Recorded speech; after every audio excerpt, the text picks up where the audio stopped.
In 1966, Time magazine ran a cover story asking, "Is God dead?"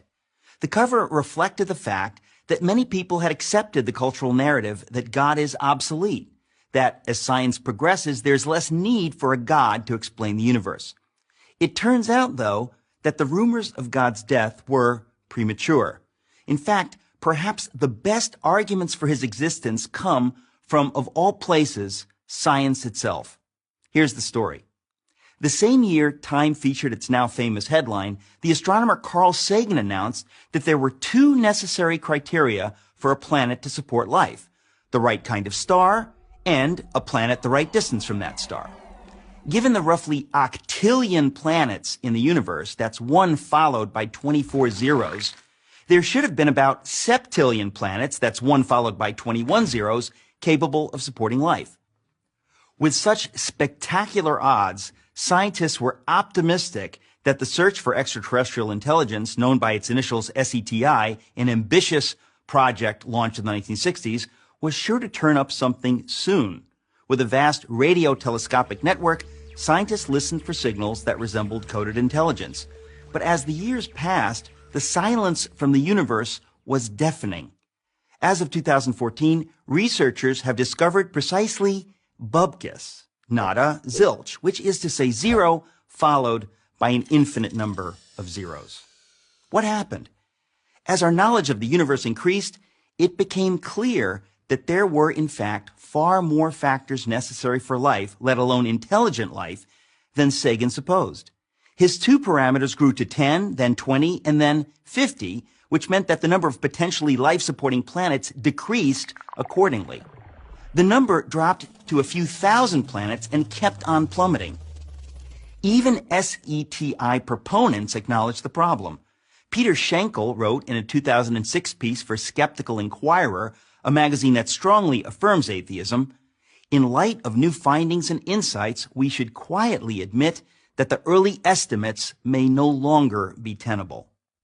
Today, there are more than 200 known parameters necessary for a planet to support life, every single one of which must be perfectly met or the whole thing falls apart. For example, without a massive gravity-rich planet like Jupiter nearby to draw away asteroids, Earth would be more like an interstellar dartboard than the verdant orb that it is. Simply put, the odds against life in the universe are astonishing. Yet, here we are, not only existing, but talking about existing. What can account for it? Can every one of those many parameters have been perfectly met by accident? At what point is it fair to admit that it is science itself that suggests that we cannot be the result of random forces? Doesn't assuming that an intelligence created these perfect conditions in fact require far less faith than believing that a life-sustaining Earth just happened to beat the inconceivable odds? But wait, there's more.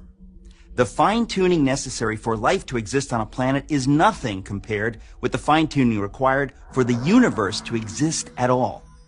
For example, astrophysicists now know that the values of the four fundamental forces, gravity, the electromagnetic force, and the strong and weak nuclear forces, were determined less than 1/1,000,000th of a second after the Big Bang. Alter any one of these four values ever so slightly, and the universe as we know it could not exist.